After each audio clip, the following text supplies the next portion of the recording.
निम्नलिखित में से कौन सा सिक्का साधारण व्यवहार के लिए प्रयोग होता था? शतमान, रत्ती, निस्क या करशापण? पाणिनि की पुस्तक अष्टाध्यायी के अनुसार 6ठी शताब्दी ईसा पूर्व में कुछ धातु के कॉइन प्रयोग किए जाते थे। इतिहासकारों के अनुसार ये सिक्के राज्य के द्वारा नहीं बल्कि व्यापारियों द्वारा जारी किए जाते थे। इन सिक्कों को करशापण कहा जाता था। ये चांदी के बने होते थे और इनका प्रयोग महाजनपद में सामान्य व्यवहार के लिए किया जाता था। क्या आपको पता है कि सबसे ज़्यादा सोने के सिक्के किसके शासनकाल में चलते थे? कमेंट बॉक्स में बताएं। गुप्त काल के अंतिम वर्षों में निम्न में से कौन सी घटना घटित हुई? ऑप्शन 1 विकसित शहर, ऑप्शन 2 शहरों का धीरे धीरे पतन, ऑप्शन 3 व्यापारिक शहरों का प्रादुर्भाव, ऑप्शन 4 इनमें से कोई नहीं। तीसरी शताब्दी में भारत का रोमन साम्राज्य से और 6ठी शताब्दी के मध्य में ईरान से व्यापार कम हो रहा था। गुप्त वंश के पतन के समय तक व्यापारों पर अरबों ने मिडिल मैन के रूप में कब्जा कर लिया था और बहुत सारा मुनाफा उनके पास जाता था। इसकी वजह से भारत में समृद्धि कम होने लगी। पैसों की पहले जैसी सप्लाई ना होने के कारण शहरों का पतन काफ़ी बढ़ गया। क्या आपको पता है कि गुप्त वंश का अंतिम शासक कौन था? कमेंट बॉक्स में बताएं। निम्न में से कौन टेलीविज़न डिस्प्ले की तकनीक के विकसित होने का सही क्रम है? Option 1 CRT plasma LED, option 2 CRT LED plasma, option 3 plasma LED CRT, option 4 इनमें से कोई नहीं। CRT अर्थात कैथोड रे ट्यूब की तकनीक 19वीं शताब्दी के अंत में ही आ गई थी। इसके बाद प्लाज्मा तकनीक का विकास 1960 के दशक में हो चुका था। इन दोनों के बाद LCD और LED तकनीक आई। वर्तमान में ज़्यादातर मोबाइल, टेलीविज़न, कंप्यूटर तथा अन्य डिस्प्ले में LED तकनीक का ही प्रयोग हो रहा है। क्या आपको पता है कि LED तकनीक का प्रयोग करने के क्या फ़ायदे हैं? कमेंट बॉक्स में बताएं। भारत में दल रहित लोकतंत्र का प्रस्ताव निम्न में से किसने रखा? विनोबा भावे, S.A. डांगे, महात्मा गांधी, जयप्रकाश नारायण। M.N. रॉय ने रेडिकल डेमोक्रेटिज्म का सिद्धांत दिया था। इस सिद्धांत के आधार पर ही राजनीतिक दल रहित लोकतंत्र का सुझाव जयप्रकाश नारायण द्वारा दिया गया। उनका ये विचार गांधी जी के विलेज रिपब्लिक के विचार से भी प्रभावित था। जयप्रकाश नारायण को भारत छोड़ो आंदोलन का नायक कहा जाता है। उन्हें भारत रत्न 1999 में दिया गया था। क्या आपको पता है कि M.N. रॉय का भारत के संविधान बनने से क्या संबंध है? कमेंट बॉक्स में बताएं। भारत का विदेशी व्यापार निम्न में से किस वंश के अधीन शीर्ष पर था? मौर्य, शक, कुषाण या गुप्त? कुषाण काल में भारत के रोम और चीन से अच्छे व्यापारिक संबंध थे। इस समय देश की समुद्री यात्रा से भी अच्छी खासी आमदनी होती थी। यही वजह है कि विदेशी व्यापार कुषाण काल के दौरान शीर्ष पर था। वैसे तो गुप्त काल को भारत का स्वर्ण काल बोला जाता है, लेकिन गुप्त काल में भारत का रोमन साम्राज्य से व्यापार लगभग ना के बराबर था। ईरान और बीजांटीन से होने वाले व्यापार में भी काफ़ी कमी आई थी। क्या आपको पता है कि सबसे ज़्यादा सोने के सिक्के किस वंश के शासन के दौरान जारी हुए? कमेंट बॉक्स में बताएं। निम्न में से कौन सी वस्तु भारत द्वारा आयात नहीं की जाती थी? ऑप्शन 1 चीनी, ऑप्शन 2 महीन रेशमी कपड़ा, ऑप्शन 3 कीमती पत्थर, ऑप्शन 4 इत्र। प्राचीन भारत में रेशमी कपड़े को चीन से, इत्र को अरब से और कीमती पत्थरों को अलग अलग जगहों से मंगवाया जाता था। भारत चीनी का आयात नहीं करता था। इसके अलावा भारत मसालों, नील, ओपियम और कपास जैसी बहुत सी चीज़ों का निर्यात भी करता था। क्या आपको पता है कि भारत इत्र को किन देशों से मंगवाता था? कमेंट बॉक्स में बताएं।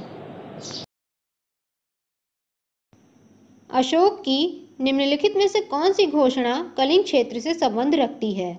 Option 1 Lauriya Nandangarh, option 2 Dhauli Jaugada, option 3 Girnar, option 4 रुम्मनदेई।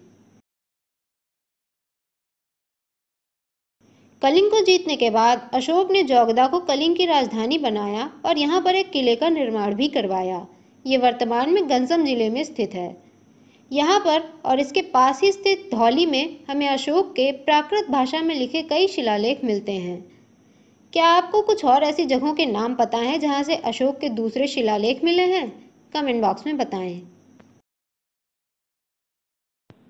Allahabad विश्वविद्यालय 1887 में स्थापित किया गया था। ये उपनिवेशकालीन भारत में स्थापित होने वाला कौन से नंबर का विश्वविद्यालय था? तीसरा, चौथा, पांचवा या दूसरा? अपने जैसा सोचने समझने और व्यवहार करने वाले भारतीयों को बनाने के लिए अंग्रेजों ने 19वीं शताब्दी के मध्य में अनेक विश्वविद्यालयों की स्थापना की।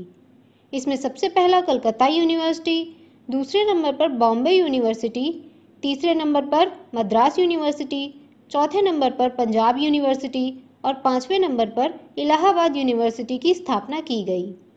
क्या आपको पता है कि वुड्स डिस्पैच किस चीज़ से संबंधित था? कमेंट बॉक्स में बताएं। निम्नलिखित में कौन सा जोड़ा सुमेलित नहीं है? ऑप्शन 1, भीमा कटफिशस, चीन से संबंधित। ऑप्शन 2, हिप्पोलस, मानसून हवा की खोज। ऑप्शन 3, गौतमी पुत्र सातकर्णी, दक्षिण पूर्व भारत का व्यापार। ऑप्शन 4, इनमें से कोई नहीं।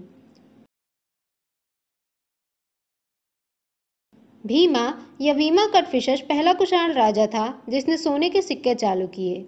इससे पहले तांबे और चांदी के सिक्के चलते थे। एक सोने का सिक्का करीब 8 ग्राम का होता था। हालांकि उस समय चीन के साथ सिल्क रोड पर व्यापार होता था, मगर वीमा का चीन से किसी भी तरह का संबंध नहीं था। क्या आपको पता है कि कुषाण वंश की स्थापना किसने की? कमेंट बॉक्स में बताएं। निम्न में से कौन से विवाह अंतरजातीय विवाह को प्रोत्साहित करते हैं? ऑप्शन 1, गंधर्व, अनुलोम, प्रतिलोम। ऑप्शन 2, गंधर्व और अनुलोम। ऑप्शन 3, अनुलोम और प्रतिलोम। ऑप्शन 4, गंधर्व और प्रतिलोम। जब ऊंची जाति का लड़का नीची जाति की लड़की से शादी करता था तो उसे अनुलोम, और जब नीची जाति का लड़का ऊंची जाति की लड़की से शादी करता था तो उसे प्रतिलोम विवाह बोलते थे। ये दोनों ही विवाह अंतरजातीय विवाह को प्रोत्साहित करते हैं। गंधर्व विवाह हिंदू धर्म के 8 विवाहों में से एक था। इसमें अंतरजातीय विवाह हो भी सकता था और नहीं भी। आपको हिंदू धर्म के 8 विवाहों में से कितने के नाम पता हैं? कमेंट बॉक्स में बताएं। प्राचीन भारत में सिक्कों के निर्माण में निम्न में से कौन सा पहलू सर्वाधिक महत्वपूर्ण था? ऑप्शन 1, सिक्के के आकार। ऑप्शन 2, सिक्के की आकृति। ऑप्शन 3, सिक्के का भार। ऑप्शन 4, सिक्के पर चिन्ह। भारत में सिक्कों का प्रयोग 1000 ईसा पूर्व से 600 ईसा पूर्व के बीच में होने लगा था। सबसे पहले शुरू होने वाली मुद्राओं को काशार्पण बोला जाता था। ये मुद्राएं महाजनपदों में चलती थी, लेकिन कुछ महाजनपदों ने जल्द ही अपने चिन्हों को छापकर मुद्राएं चलानी चालू कर दी। इन नई मुद्राओं का सबसे महत्वपूर्ण पहलू उनके ऊपर छपे हुए निशान होते थे, जो ये बताते थे कि सिक्का किसके द्वारा जारी किया गया है। क्या आपको पता है कि शुरुआती सिक्के किन धातुओं के बने होते थे? कमेंट बॉक्स में बताएं। वीरशैव आंदोलन कहाँ प्रचलित हुआ? उड़ीसा में, असम में, कर्नाटक में या महाराष्ट्र में? वीरशैव आंदोलन की शुरुआत 12वीं शताब्दी के मध्य कर्नाटक में बसवन्ना और उनके 2 सहयोगियों अल्लामा प्रभु और अक्का महादेवी के द्वारा की गई थी। इन लोगों का मानना था कि सभी मनुष्य बराबर हैं, इसलिए ये लोग नीची जाति और महिलाओं के साथ होने वाले बुरे व्यवहार के खिलाफ थे। ये कर्मकांड और मूर्ति पूजा के भी विरोधी थे। क्या आपको पता है कि चैतन्य महाप्रभु किस राज्य से संबंधित हैं? कमेंट बॉक्स में बताएं। डफरिन रिपोर्ट निम्न में से किस चीज़ से संबंधित थी? ऑप्शन 1, शिक्षा में सुधार। ऑप्शन 2, अर्थव्यवस्था में सुधार। ऑप्शन 3, प्रेस में सुधार। ऑप्शन 4, इनमें से कोई नहीं। लॉर्ड डफरिन का कार्यकाल 1884 से 1888 के बीच रहा। इनके कार्यकाल में राष्ट्रीय स्तर पर कांग्रेस का गठन और अंतर्राष्ट्रीय स्तर पर पंचदेह घटना काफी प्रमुख रही। 1888 में लॉर्ड डफरिन ने एक रिपोर्ट पेश की जिसे डफरिन रिपोर्ट बोला जाता है। चूंकि ये रिपोर्ट बंगाल में गरीबों की दशा को लेकर थी, इसलिए इस प्रश्न का चौथा ऑप्शन सही होगा। क्या आपको पता है कि हंटर रिपोर्ट किस चीज से संबंधित थी? कमेंट बॉक्स में बताएं। निम्नलिखित में से कौन बीजक के लेखक थे? कबीर, नामदेव, गुरु नानक या चैतन्य? बीजक आधुनिक बघेली भाषा में लिखी गई शुरुआती पुस्तकों में से एक है। ये कबीर के द्वारा रची गई सबसे प्रमुख रचना मानी जाती है और कबीरपंथी लोग इसको फॉलो करते हैं। कबीर की रचनाओं ने न केवल भक्ति आंदोलनों को प्रभावित किया, बल्कि इनके कुछ दोहों को सिख धर्म की पवित्र पुस्तक गुरु ग्रंथ साहब में भी शामिल किया गया है। क्या आपको कबीर की दूसरी रचनाओं के नाम पता है? कमेंट बॉक्स में बताएं। जमात खाना मस्जिद को निम्न में से किसके द्वारा बनवाया गया था? अलाउद्दीन खिलजी, बलबन, गयासुद्दीन तुगलक, फिरोज शाह तुगलक? दिल्ली में निजामुद्दीन दरगाह के पास लाल बलुआ पत्थरों की बनी जमात खाना मस्जिद स्थित है। इस मस्जिद में आज भी नमाज पढ़ी जाती है। इसका निर्माण अलाउद्दीन खिलजी के समय में उसके बेटे खिज्र खान ने करवाया था। यही वजह है कि इसको खिलजी मस्जिद भी बोला जाता है। क्या आपको पता है कि अलाउद्दीन खिलजी द्वारा बनाया गया अलाई दरवाज़ा कहाँ स्थित है? कमेंट बॉक्स में बताएं। दिल्ली के खिलजी सुल्तानों की जातीयता निम्न में से क्या थी? मंगोल, जाट, अफगान या तुर्क? खिलजी गुलाम वंश के बाद दिल्ली सल्तनत पर राज करने वाले दूसरे वंश के राजा थे। इन राजाओं ने दिल्ली सल्तनत पर 30 साल राज किया। वैसे तो इनके पूर्वज तुर्क और अफगान दोनों से जुड़े हुए थे, लेकिन तुर्की के खिलजी लोगों से इनकी निकटता ज़्यादा है, इसलिए इनकी जातीयता तुर्क ज़्यादा थी और अफगान कम। क्या आपको पता है कि खिलजी वंश के अंतिम शासक का नाम क्या था? कमेंट बॉक्स में बताएं। दिल्ली सल्तनत के किस शासक ने अरबी सिक्का और चांदी का टका चलाया? बलबन, इल्तुतमिश, अलाउद्दीन खिलजी, मोहम्मद बिन कासिम? टका या टंका मध्य एशिया और भारतीय उपमहाद्वीप में लंबे समय तक मुख्य मुद्रा रही। चांदी का टका और तांबे के जीतल की शुरुआत इल्तुतमिश के द्वारा की गई थी। एक टका 175 ग्रेन का हुआ करता था। बाद में बलबन ने सोने का टका भी जारी किया। अगर बात करें अरबी सिक्कों की, तो इन्हें भी सबसे पहले इल्तुतमिश के द्वारा ही चलाया गया था। क्या आपको पता है कि दिल्ली सल्तनत पर कुल कितने वंशों ने शासन किया? कमेंट बॉक्स में बताएं। दिल्ली सल्तनत के जिस शासक ने कहा राजपत रिश्तेदारी नहीं जानती, वो है बलबन, इल्तुतमिश, रजिया या अलाउद्दीन खिलजी? गयासुद्दीन बलबन गुलाम वंश का 9वां राजा था। बलबन अपने शासनकाल में नोबल्स पर अपना काबू बनाए रखने के लिए जासूसों का प्रयोग करता था, जिन्हें बरीद बोला जाता था। बलबन अपनी गद्दी को लेकर इतना ज़्यादा असुरक्षित महसूस करता था कि उसने अपने भाई को भी जहर देकर मरवा दिया था। उसका मानना था कि राजा के पद के आगे रिश्तेदार और जनता बराबर हैं। क्या आपको पता है कि बलबन किस सुल्तान का गुलाम था? कमेंट बॉक्स में बताएं। दिल्ली सल्तनत का निम्न में से कौन सा शासक नहरों का निर्माता था? अलाउद्दीन खिलजी, फिरोज शाह तुगलक, बलबन, इल्तुतमिश? तुगलक वंश के तीसरे शासक फिरोज शाह का शासन पहले के राजाओं से काफी हटकर था। उसने नए राज्यों को जीतने पर अपनी ऊर्जा नहीं खर्च की, बल्कि उसने स्कूलों, अस्पतालों, नहरों, तालाबों और सरायों का निर्माण पर ज्यादा ध्यान दिया। उसने यमुना से हिसार, सतलज से घग्गर, घग्गर से फिरोजाबाद तक नहरें बनवाईं। इन्हीं वजहों से उसे फादर ऑफ इरिगेशन भी बोला जाता है। क्या आपको पता है कि तुगलक वंश की स्थापना किसने की थी?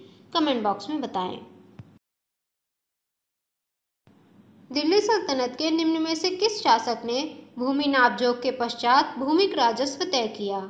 इल्तुतमिश, अलाउद्दीन खिलजी, मोहम्मद बिन तुगलक, फिरोज शाह तुगलक। दिल्ली सल्तनत के शुरुआती दिनों में किसानों से टैक्स राजा के पास सीधे नहीं जाता था, बल्कि टैक्स को कुछ क्षेत्रीय सरदारों, जिनको खुद मुकदम या चौधरी बोलते थे, उनके पास जमा किया जाता था। बाद में इनके पास से कुछ टैक्स राजा के पास जाता था। चूंकि राजा के पास बहुत कम मात्रा में टैक्स जाता था, इसलिए अलाउद्दीन खिलजी ने किसानों से सीधे ही टैक्स लेने के लिए भूमि का नाप-जोख चालू किया और इसी के आधार पर टैक्स निर्धारित किया। क्या आपको पता है कि खराज नामक टैक्स किस चीज पर लगाया जाता था? कमेंट बॉक्स में बताएं। निम्न में से कौन पहला व्यक्ति था जिसने कहा कि दुनिया गोल है? अरस्तु, कोपरनिकस, टॉलमी, स्ट्राबो। चंद्रमा की कलाओं को देखकर सबसे पहले पाइथागोरस ने करीब 500 ईसा पूर्व में अनुमान लगाया कि पृथ्वी गोल है। बाद में अरस्तु ने 350 ईसा पूर्व में अलग अलग जगहों से अलग अलग तारामंडलों को देखकर ये पाया कि भूमध्य रेखा से दूर जाने पर तारामंडल भी दूर होते जाते हैं। इस निरीक्षण के आधार पर ही अरस्तु ने प्रमाणित किया कि पृथ्वी गोल है। क्या आपको पता है कि सौरमंडल का सूर्य केंद्रीय मॉडल किसके द्वारा दिया गया था? कमेंट बॉक्स में बताएं। भवन निर्माण कला में द्विगुंबद प्रणाली निम्न में से किस वंश के शासनकाल में प्रचलित हुई? खिलजी, लोदी, तुगलक या शार्की? दिल्ली में मुस्लिम शासकों के राज करने से पहले भारत में गुंबद वाली इमारतों का चलन नहीं था, लेकिन गुलाम वंश के शासनकाल में कुछ गुंबद वाली इमारतें बननी चालू हो गई थीं। बलबन का मकबरा और अली दरवाज़ा शुरुआती गुंबद वाली इमारतों के कुछ उदाहरण हैं। कुछ समय बाद में लोदी वंश के समय पहली द्विगुंबदीय इमारतों का निर्माण शुरू हुआ। सिकंदर लोदी का मकबरा इसका एक प्रमुख उदाहरण है। क्या आपको पता है कि हुमायूं का द्विगुंबदीय मकबरा कहाँ स्थित है? कमेंट बॉक्स में बताएं। नाचती हुई लड़की की कांस्य मूर्ति सिंधु घाटी सभ्यता के किस पुरातात्विक स्थल से मिली है? मोहनजोदड़ो, रोपर, कालीबंगन या लोथल? नाचती हुई लड़की की 10.5 सेंटीमीटर ऊंची कांस्य की मूर्ति सिंधु घाटी सभ्यता का प्रमुख सांस्कृतिक अवशेष है। इसका निर्माण लास्ट वैक्स विधि से करीब 2300 से 1750 ईसा पूर्व के बीच किया गया था। इसकी खोज 1926 में एक ब्रिटिश पुरातत्वविद द्वारा की गई थी। फिलहाल ये नई दिल्ली के राष्ट्रीय म्यूजियम में रखी है। इस मूर्ति से मिलती जुलती दूसरी मूर्ति पाकिस्तान में रखी गई है। क्या आपको पता है कि सिंधु घाटी की खुदाई में और कौन-कौन से प्रमुख सांस्कृतिक अवशेष मिले हैं? कमेंट बॉक्स में बताएं। तृतीय बौद्ध सभा का आयोजन किसके राज्यकाल में हुआ था? बिंबिसार, अशोक, कनिष्क, हर्ष? पाटलिपुत्र में तीसरी बौद्ध परिषद का आयोजन संघ में प्रवेश कर चुके उन लोगों को हटाने के लिए हुआ था जो बौद्ध विचारों से अलग विचारों को मानते थे और संघ को अपने विचारों से करप्ट कर रहे थे। हालांकि ऐसा माना जाता है कि ये परिषद अशोक के काल में आयोजित हुई थी, लेकिन अशोक के किसी भी शिलालेख में इसका उल्लेख नहीं है। क्या आपको पता है कि पहली बौद्ध परिषद कहाँ आयोजित हुई? कमेंट बॉक्स में बताएं। पानीपत के तृतीय युद्ध में निम्न में से किस मराठा पेशवा ने भाग लिया? बालाजी विश्वनाथ, बालाजी बाजीराव, बाजीराव प्रथम? इनमें से कोई नहीं। पानीपत की तीसरी लड़ाई 1761 में मराठा साम्राज्य और अहमद शाह दुर्रानी की अफगान सेनाओं के बीच हुई थी। इस लड़ाई में अफगान साम्राज्य की विजय हुई। इस युद्ध के दौरान मराठा साम्राज्य के पेशवा बालाजी बाजीराव थे। बालाजी बाजीराव ने 1740 से 1761 के बीच पेशवा पद पर कार्य किया। क्या आपको पता है कि पानीपत की पहली और दूसरी लड़ाई किन किन साम्राज्यों के बीच हुई थी? कमेंट बॉक्स में बताएं।